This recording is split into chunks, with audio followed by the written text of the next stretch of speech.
Good afternoon, everyone. It is 12 o'clock and it is Friday, the 28th of February. Welcome to the League of Oregon Cities Legislative Webinar. My name is Kevin Toon. I'm the LOC's Communications Director sitting in for Patty Mulvihill, who's on vacation this week. Welcome, everybody, to our webinar. Before we start, here's some quick housekeeping reminders. If you've not done so yet, please mute your microphone. Also know we will end this webinar promptly at 1 o'clock. Also, please update your screen name to include the city that you represent. There are instructions for how to do that in the chat. I'm now being told that I don't have any sound. Okay. I hear you, Kevin. Okay, thank you. Somebody just sent me a text and said there wasn't any sound. Okay, sorry. Broke my train of thought. Thank you, Sam. A lot of information to cover. So here's what we're going to go over. We're going to be talking about the omnibus housing bill. It will include a package of statutory changes that will affect cities. We'll be talking to you about recreational immunity. That's a bill that is moving to a work session soon, and that is one of the LLC's top priorities. We'll also hear about a bill that will require the public to subsidize service disruption by providing unemployment services to striking workers. We'll hear an update on the latest state level revenue forecast. This will be the starting point for the legislature's proposed state budget. Then we'll hear about a bill that establishes the Water Workforce Program, which will increase and diversify the supply of skilled water professionals. We'll move from there to a bill that will make it easier for operators of water and sewage treatment plants to be certified in other states to be able to operate in Oregon. We'll introduce you to a program called Charging Smart, which offers free, structured, and customized technical assistance to help jurisdictions with electric vehicle charging. And finally, we have an LOC survey to tell you about that will protect against legislation that would undermine home rule. Because of the volume of information that we need to present today, we're going to hold all questions till the end of the presentations. If you have a question, please raise your Zoom hand or type your question in the chat. I and other staff will do our best to make sure we note who raised their hands or posed their questions first in the chat. So let's get underway, and I'm going to bring in LLC Legislative Director Jim McCauley to walk us through all the bills that I just mentioned. Jim? Good afternoon, everybody. Glad that you're able to join us here again on a Friday. So a couple of things. We have now gone past 3,300 pieces of legislation that have been dropped. That is a sizable increase over what we've had recently, and certainly well over kind of the norm of what we face for some of these long sessions. So we are clearly continue to be in a very much a defensive mode on any number of different pieces of legislation. The good news is a sizable chunk of those legislative concepts are going to be gone in a little over 20 days. The first chamber deadline is March 21st.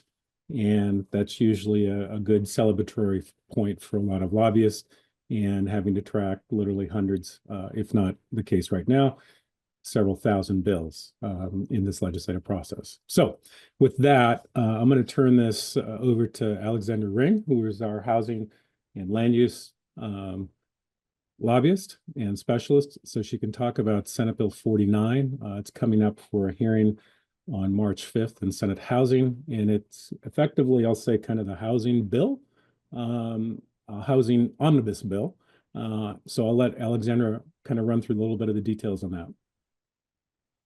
Thanks, Jim. I'll go ahead and drop my contact information in the chat.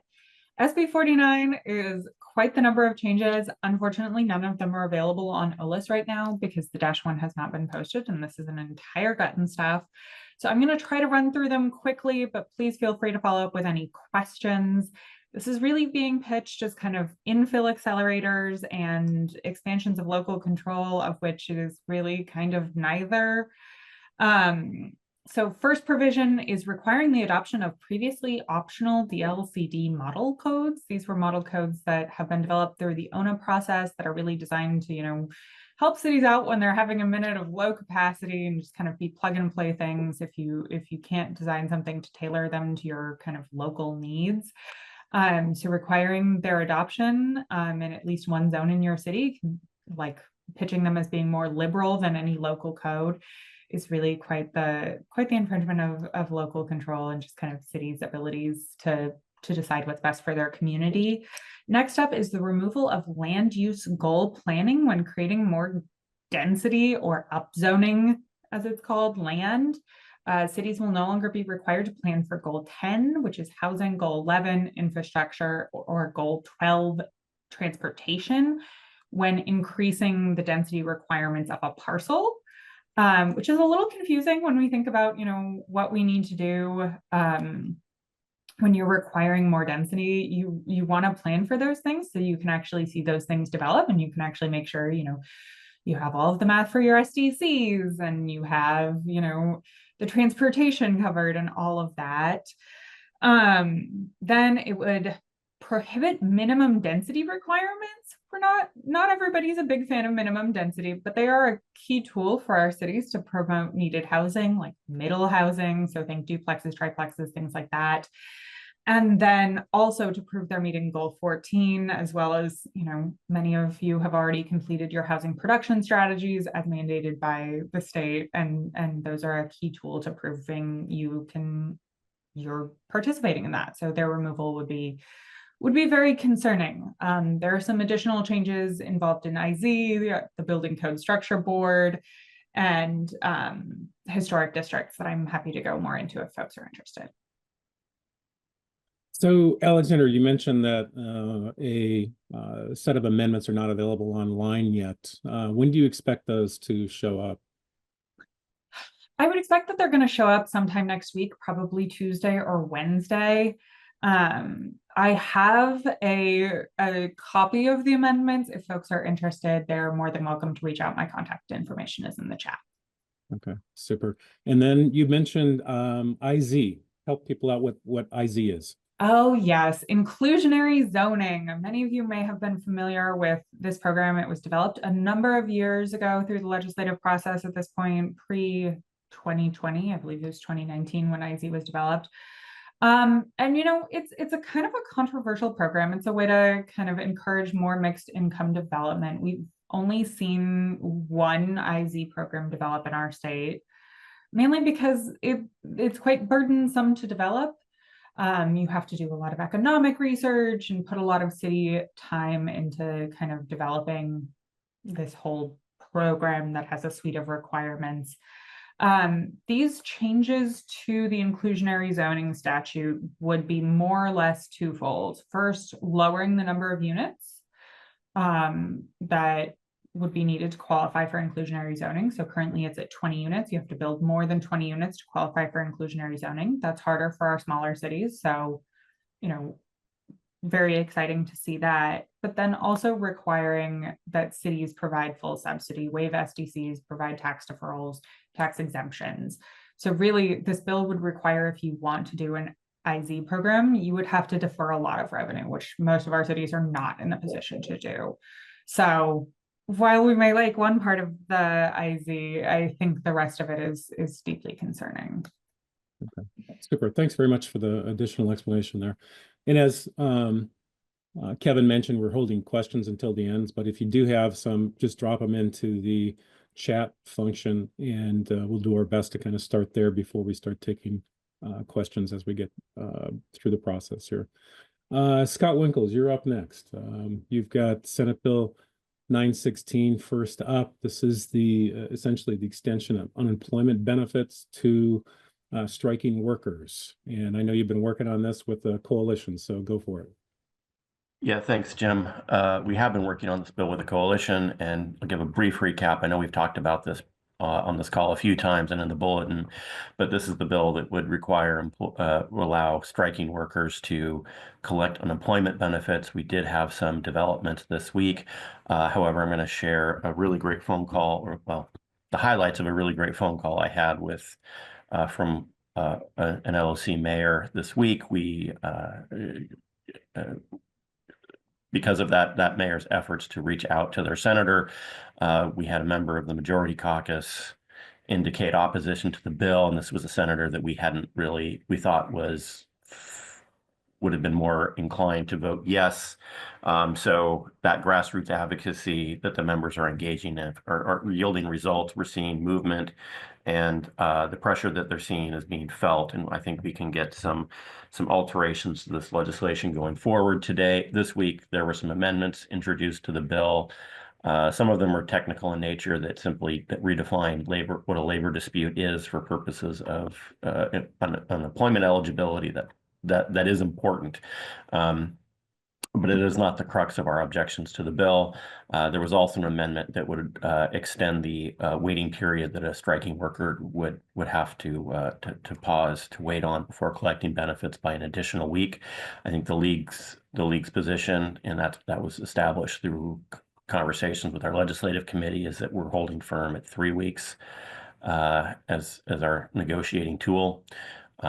We do have opposition to this bill in the caucus. I don't know that hope is not a strategy. And so we're not sure how those votes would hang out if this bill actually got to the floor. And we do at least need to maintain enough no votes so we can preserve our unfunded mandate claim on the bill. So keep up the excellent work from the membership on this. There's another bulletin article. It's covered in the bulletin today as well. And if you haven't had a chance to talk to your senator, or if they were looking for information, or they seemed that they were soft or willing to discuss this issue, reach out again. It's working. And thank you for all your efforts. The other bill I'll talk about today, a little happier topic, Senate Bill 179. This is the bill that makes permanent the recreational immunity fix that we received, that we that we got in the short session. If you recall, we had that adverse court ruling out of Newport, and then a second one up in Rockaway Beach, where people were injured on trails. Court ruled that they were not necessarily recreating, and that they were simply traversing to and from a recreational area. We got the bill in the short session. 179 got heard. The bill simply extends the ability, the immunity we got in the short session. There's one addition to it. Apparently we couldn't say horses, we had to say equine. So we made that adjustment, and then we expect the bill to come out of the Judiciary Committee next week. It was supposed to come out this week, but another hearing ran over, had nothing to do with that bill. And so with that's my update. I see some questions in the chat, and I'll address those at the end. Super. No, I really appreciate that, Scott. Thanks very much. When do you think, we obviously have the urgency here, and appreciate all the grassroots connections that folks have been making on this thing. Are you expecting maybe some decision points here within the next week, maybe to highlight the urgency of reaching out? Yeah, I think next week is pivotal. It's up for a hearing on Tuesday again. Then the work session is scheduled for Thursday. Sorry, the hearing's Tuesday, work session Thursday, so it could come out. We could see this bill on the floor next week. It's my understanding that the Senate Majority Caucus has not discussed this as a whole yet. So this weekend is a critical time for people to reach out and talk to their state senators about this. Okay, super. Thanks very much for the follow-up. And as Scott said, and something that we always talk about, how important your outreach is, this really can have a critical impact on how successful we're going to be with this bill, but many others and stuff throughout the session. So with that, I'm going to shift over to Jenna Jones and a revenue forecast. Hey folks, let's talk state budgeting, because I know all of you have started to kick off your local budgeting. So I'll give a little background on how the state does their budget process through the legislature, and then get into the key forecast points. There was a bulletin article this week that will cover this as well. And I put a link to the full revenue forecast if you want to read 50 pages of revenue jargon. So as many of you know, the state does a biennial budget. So that means they budget for 2 years at a time. And that kind of follows the long short session cycle.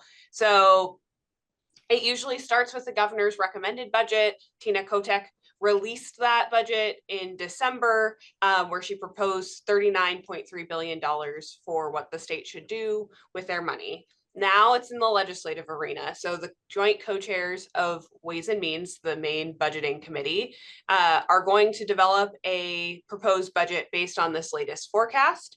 And then in May, there will be another revenue forecast and they'll finalize their budget for that. So we're a couple of months away from seeing any type of finalized budget from the legislature. And then that will also include what we like to call the Christmas tree bill, which is their large appropriation bill where all of the ornaments are special projects that people ask for.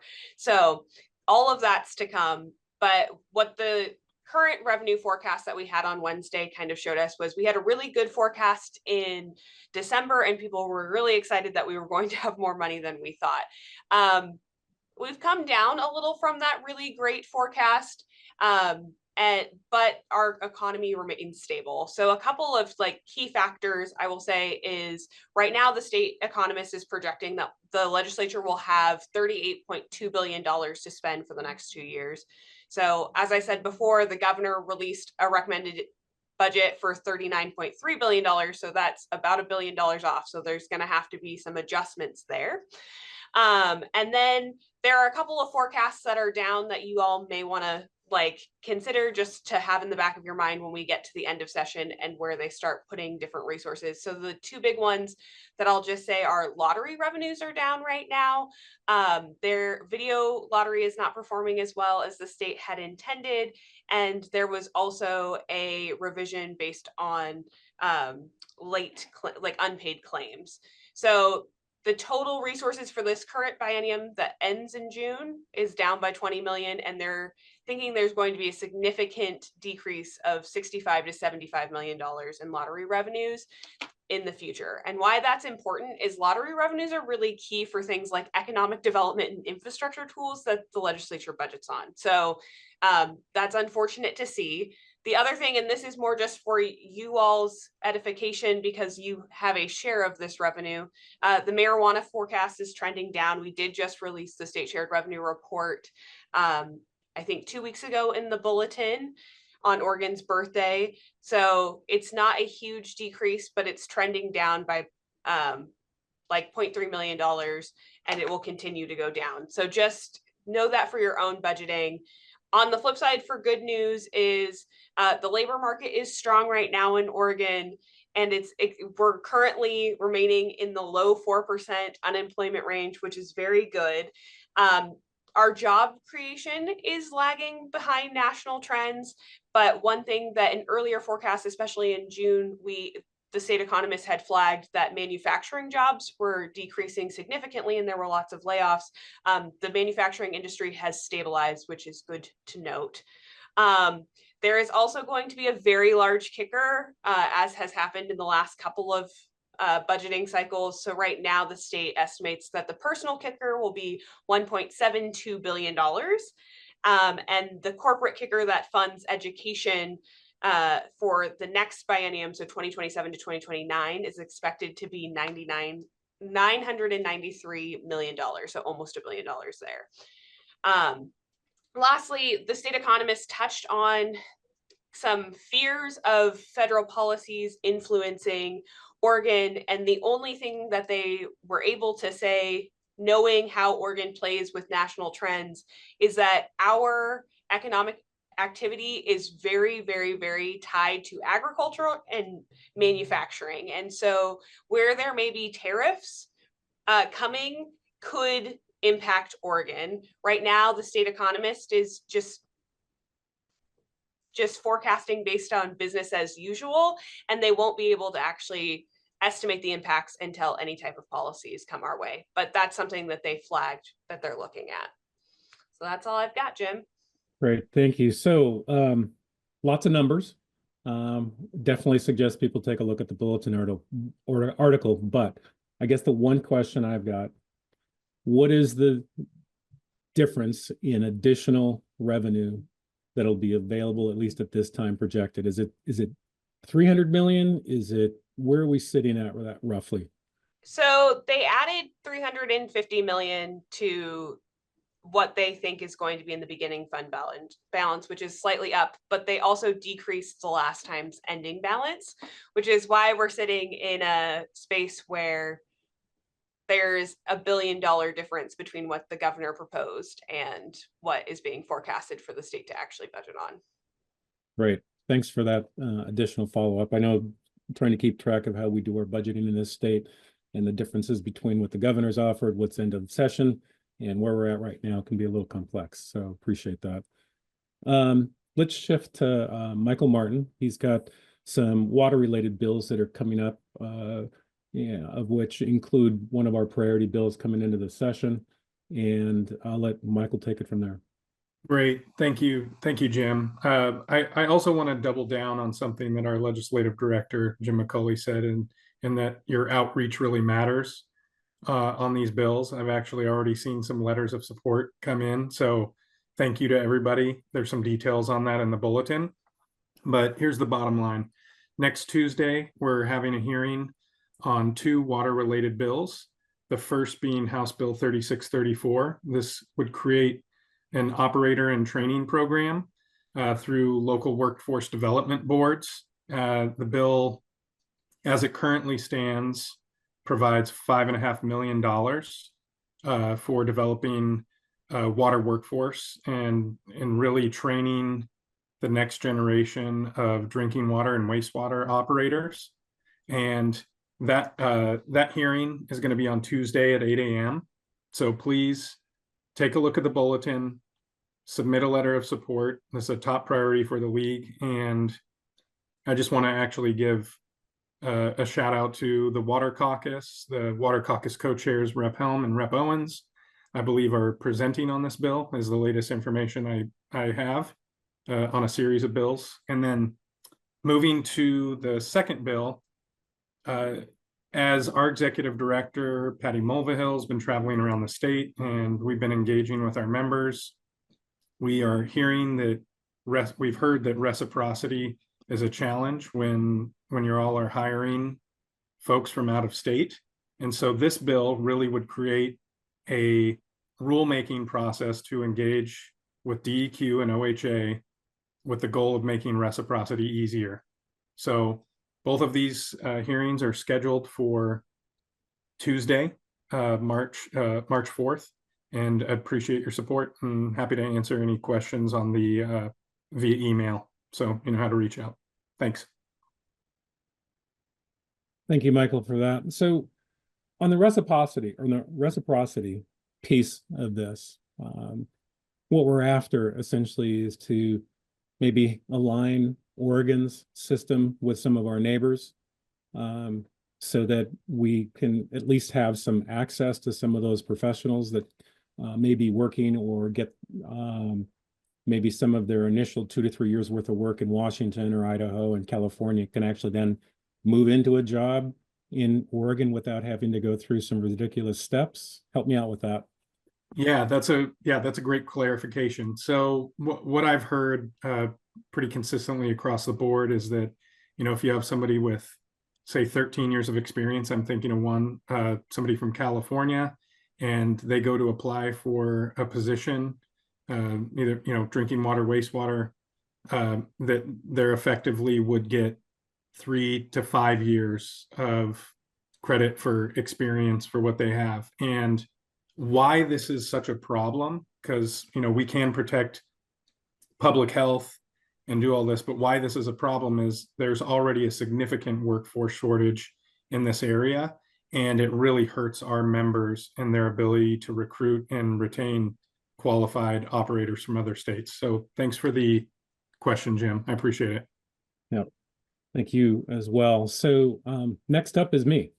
And this isn't so much about any piece of legislation, but I think is important for those communities that are looking for some of the electric vehicle infrastructure and some opportunities that exist out there. So Fourth, which is a private organization and is solely focused on expanding the electric vehicle infrastructure that's out there, still has access to technical expertise and professionals that can help with communities who are interested in trying to expand their electric vehicle infrastructure in their own communities. And there's an article in the bulletin today to at least give you a heads up on that, as well as links on who to reach out to. So these programs right now are not impacted by the changes that have taken place with the current administration that essentially has been walking away from a bunch of the EV infrastructure. So again, for any communities out there that are interested in trying to expand that electric vehicle infrastructure, there's an article in the bulletin, and you can certainly follow up with that. And if you've got any questions, let me know. So final item for us here at the bottom of the hour anyway is Nolan Plesha. Nolan is our lobbyist that works a whole host of different issues, including energy infrastructure, environment, as well as virtually anything within the right of way that involves I'm sorry, I'm hitting a brain freeze here, but essentially broadband, digital equity, et cetera, et cetera. So there's a fresh survey that's out. Nolan, go ahead. Thanks, Jim. Also, just to add public contracting, I'm sure Scott would appreciate me continuing to highlight that.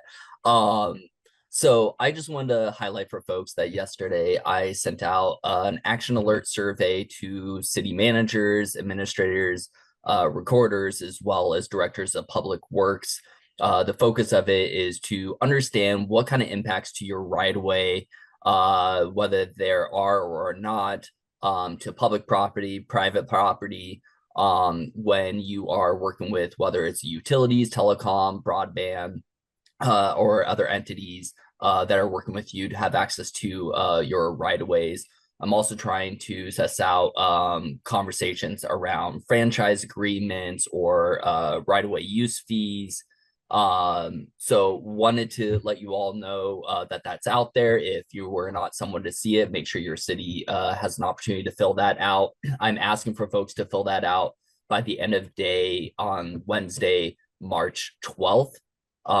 So I will send out a reminder and clarify that deadline on Monday for folks, because I realized I did not put that in the initial email.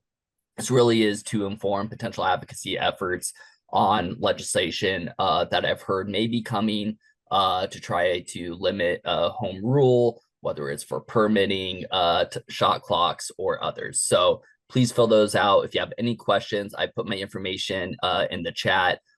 Please don't hesitate to reach out. And thank you. Thanks, Nolan, for that.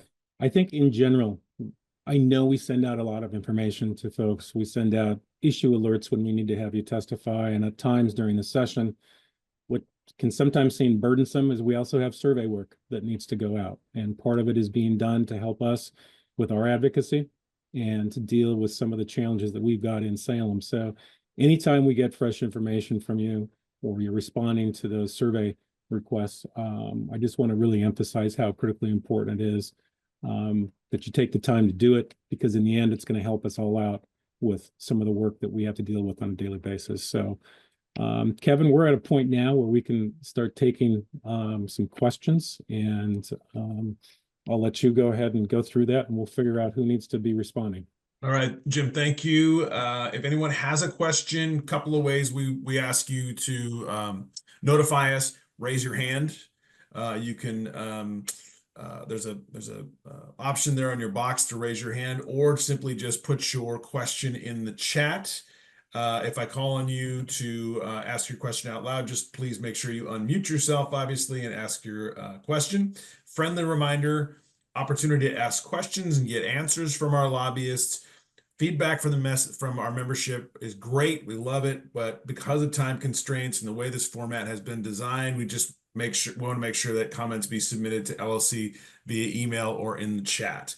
So the question that I saw come in first was from the city of Gladstone, I believe, and it was on Senate Bill 916, asking why is the LLC opposing this bill and how did we get to this point? That's for you, Scott. Okay, yeah, happy to answer that question. And so the league reaches these decisions on these bills through a systematic way. And the first thing we look at is our principles and our organizational priorities. And one of those organizational priorities is that we, by a policy, oppose unfunded mandates, which this bill is.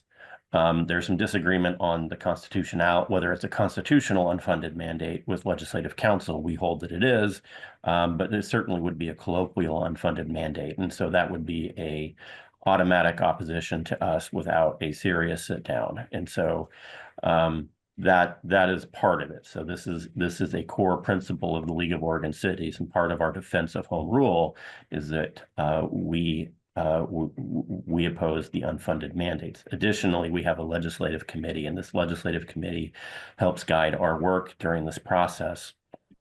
And that committee has met at least twice on this bill, both on positioning and what our fallback negotiation strategy was if we were not able to secure sufficient no votes. And so this has been thoroughly vetted through our process. And that's where we're at. Additionally, I've received a tremendous amount of expert advice from this membership, attorneys, city managers, elected officials who have voiced their extreme concerns over the nature of this bill and what it would do to their ability to provide public services in the event of a strike. Oregon has a very well organized system for collective bargaining in the public sector. It's called the Public Employees Collective Bargaining Act, and it is designed to keep us from a strike, and it does that by ensuring there is risk on both sides going into the negotiation. And so what this bill did is it mitigated risk for one side going into those labor negotiations so that they don't have as much to lose, or that they can wear down, or they can possibly go out and receive additional concessions from the employer. What that does, we're not for-profit employers, so what that does is it disrupts public services. So think about the scenario of, say, a water treatment plant or a wastewater plant going out for an extended period of time, and you don't have people to do an emergency repairs, looking at boil orders for water. For our other local government partners, you look at counties, if they had an admin unit go out that was processing things like TANF and WIC and child support enforcement, people get hurt. And so this was part of our core mission of this is about preserving the core mission of cities, which is to provide public services. And we have to do that in a way with our employees, in a way where that bargaining is fair and both sides are incentivized to negotiate in good faith and stay at that table. If you look at the Portland incident issue where you had that bargaining unit was about to go out of mechanics, go out right before the snowstorm, and they were able to negotiate on the eve of the strike. That creates a lot of stress, but that is the system working. And so that's what this bill does. And so that was the assessment of our experts. It's been the assessment of our board, of our policy committees, and of our legislative committee. Thanks very much for that, Scott. I think the other thing too, I want to emphasize for folks who maybe aren't familiar with the process of how we set our priorities is with the 7 policy committees that we operate, they set the table for what effectively becomes a ballot that every city in the state gets an opportunity to vote on, effectively their top 5. And then it becomes a numerical vote count process on how we assess our top 5, top 10 type of priorities. The board also has the opportunity to add elements as well in that process. And I think the final piece, as Scott alluded to on the front end of this, is when we don't have something that fits into a priority, then really kind of the next stage on what we have to deal with I'll say the 3,000 or 3,300 plus bills that are out there, is we have this municipal policy that's been in place, and it's got elements in there on how we evaluate, as well as those organizational priorities or organizational structure on how we evaluate bills as well too. So that allows us more ability as lobbyists to go through these evaluations relatively quick, spot when something doesn't really quite fit within the process. And that's why we have a legislative committee as well that helps us with some of that decision-making process instead of having to bring something before the full membership or the full board, which again, we only meet quarterly, so it wouldn't exactly work with our legislative process. So hopefully that helps, but if you've got any follow-up, definitely reach out to Scott in this process. So go ahead, Kevin.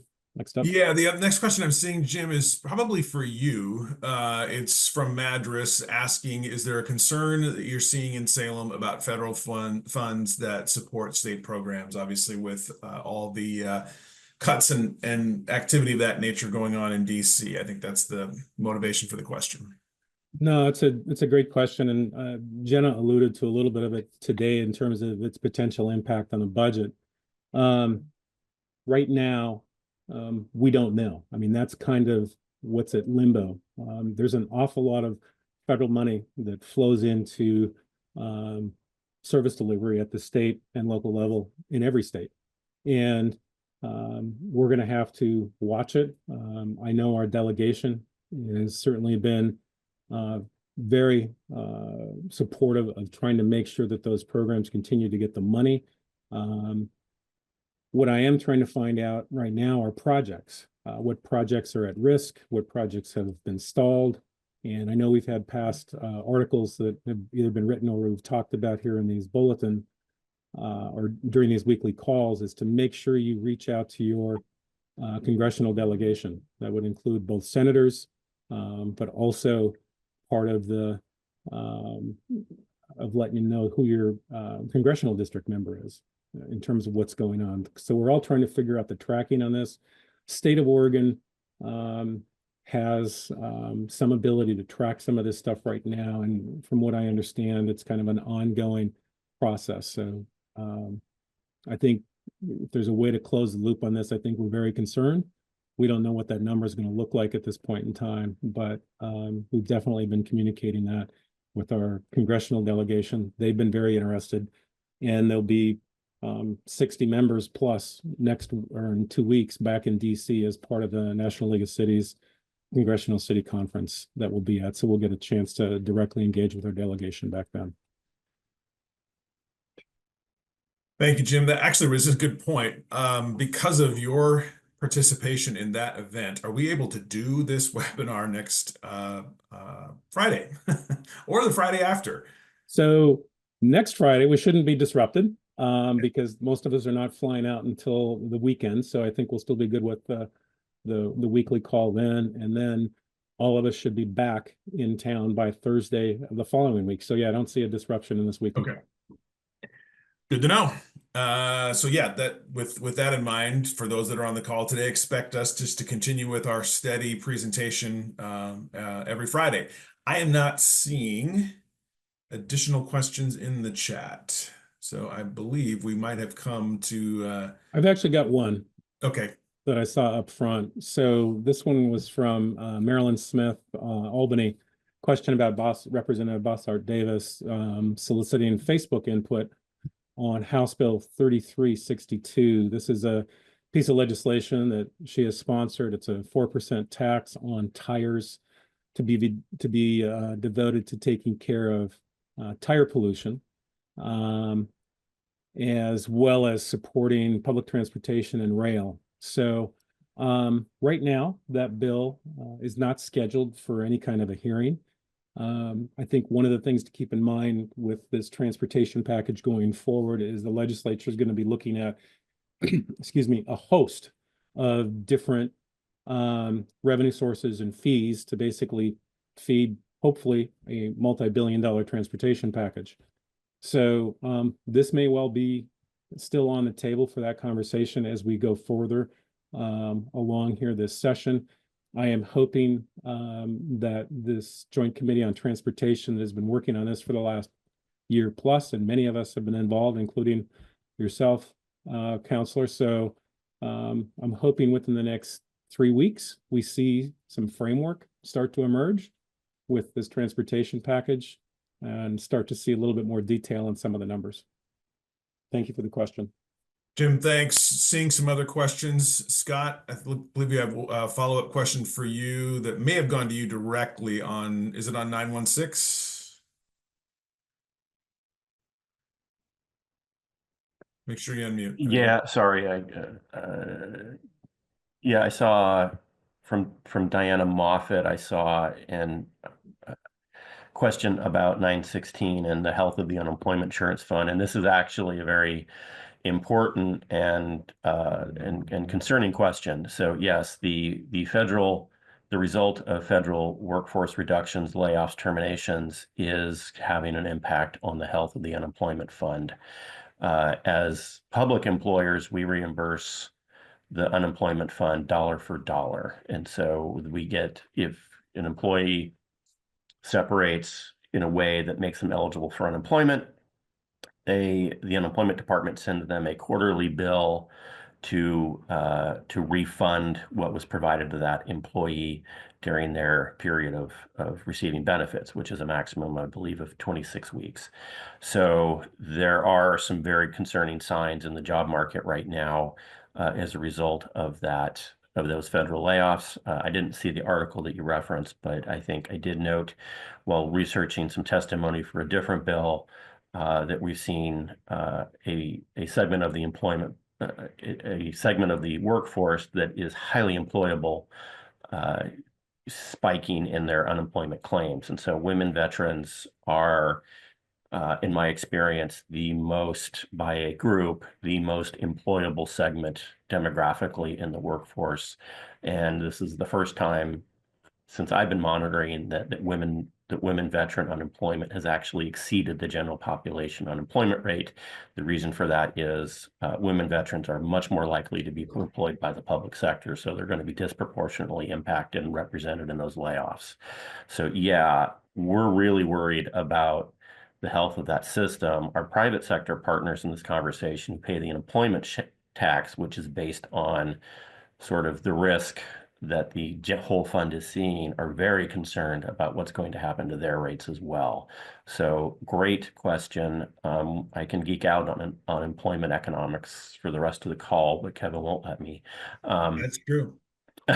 So yeah, this bill has a number of could have a number of consequences throughout, not just public, but also our general ability to provide benefits to laid off workers.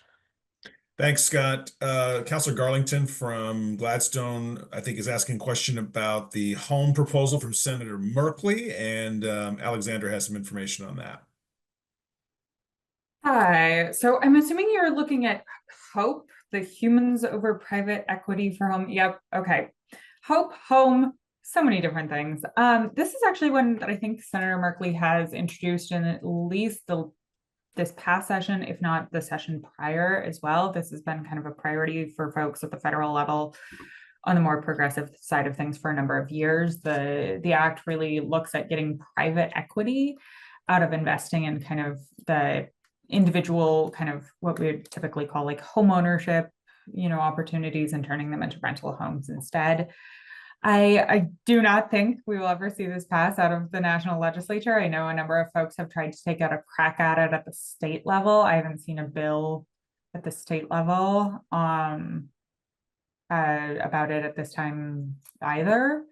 So not sure kind of where folks are at on that one. We've had a number of other kind of attempts to address this in other ways, trying to address, Airbnbs and things like that, trying to eat around the edges. But I think the specific like removal of private equity from the homeownership market has just proven too controversial to pass. Thanks, Alexandra. Jim, there's a question for you about 3556. Yes, so this would be the transient lodging tax work that Jenna has been spending her life on. So I'm going to let her fill in Peter and the rest of the group here with an update. I do promise I have a life outside of work, but I do spend a fair amount of time on transient lodging taxes, particularly the LFC's priority bill, which is House Bill 3556. Many folks got a email from me if your city charges a local transient lodging tax about getting logos on a one-pager. So right now the bill is has been referred to the House Emergency Management, General Government, and Veterans Committee, and we are hoping to either see it scheduled in the next week for just a work session to be moved to the House Revenue Committee, where we can get into more of the conversation, because the House Revenue Committee has followed this from its inception, or a quick public hearing and work session. So it's not scheduled yet, but it is definitely a part of conversations, and we're trying to figure out what will be happening next. The Coastal Caucus is sending a letter to the chair of the House Emergency Management, General Government, and Veterans Committee to see if she would just work the bill, meaning she would just schedule a work session to get it transferred to revenue without a public hearing. But we don't know if that is a foregone conclusion yet. We're hearing positive things. I'll put the one pager in the chat, and if you want to send your logo to be part of that one pager, just email it to me. I'll put my email in there as well. So the fight continues. It's looking really good. I will say I got about 40 logos in the first 24 hours. So thank you all who sent me them very quickly. And it was very impressive. And I know our sponsors, Representative Javity, Senator Weber, and Representative Walters, really appreciated it. Jenna, I have a quick follow-up on that. Obviously, you're putting together the coalition and stuff on this is terrific. Is there any other outreach that some of these members should be doing? Should they have their whoever their state rep is or their state senator reach out to whomever? Does that make sense at this point? I would say always be in communication about this with your state representative. It's currently on the House side, so focus on your representatives, not necessarily your senators at this moment. It will be a highly political fight, so the more folks we can have supportive would be great. For the folks that I emailed, there was a link to the committee members where this bill will be heard, and the other folks to talk to is the House Revenue Committee members. I can put both of those committees in the chat, and if you see your representative, you could reach out to them. That's kind of what I've been saying for the last couple of weeks, especially when we first got the bill. So if you've had any good conversations with those folks too, feel free to give me a call or an email, just letting me know how it went and if they need any extra follow-up. Thank you. Thank you, Jenna. Jim, as sometimes happens, we get folks who come in late, and someone's asking can you just do a quick refresher on the Charging Smart program? Yeah, so I will admit up front, I am not the expert on this. So part of what is in that bulletin article is a link to Fourth and the program for this Charging Smart program. I honestly think that's really kind of the best place for you to reach out to. But really what it comes down to is trying to link up local governments with some additional expertise and folks that can help get you in a place to expand your existing or maybe non-existent electric vehicle charging structure there at the local level. They've got access to some funding. They've got access to some, again, like I said, planning and expertise that have been setting these up across Oregon. Fourth is a program is actually based in city of Portland. So they're here locally, and they actually have a lot of folks that are connected to this program. And that's honestly really the best place for you to go ahead and go. But bottom line, this comes down to is if you want to expand the existing structure or just expand into electric vehicle infrastructure in your community, this is a great place to start. Great. Thank you, Jim. And I put a link to that article in today's bulletin in our chat feature. You also should have the bulletin in your inboxes. So I am not seeing any other questions. We're going to wrap things up here with a couple of quick reminders. As I mentioned earlier, we're going to be same bat time, same bat channel here, 12 o'clock on Zoom every Friday during the legislative session. So make sure you mark your calendars for that to come to get our legislative updates.